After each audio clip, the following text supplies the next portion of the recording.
Hello friends!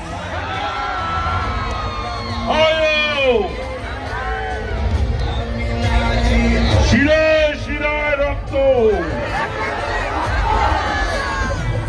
আমরা সবাই দেবের ভক্ত।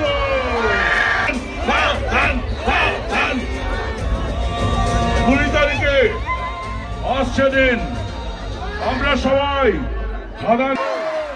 আমরা শুনবো দেবের কাছ থেকে কিছু কথা, আমরা দেখবো দেবের নাচ। সকালে আমার ঠান্ডা লাগছিল নামার পর, কিন্তু এখন প্রচন্ড গরম লাগছে আপনাদের হাসি মুখ, এই চিৎকার শুনে। Thank you so much, thank you thank you thank you এতটা ভালোবাসা দেওয়ার জন্য, থ্যাংক ইউ সো মাচ। এই সিনেমা নিয়ে প্রথম এরকম ট্যুর হচ্ছে বাংলায়। আমরা প্রথমে যখন প্ল্যান করছিলাম 1 মাস আগে কি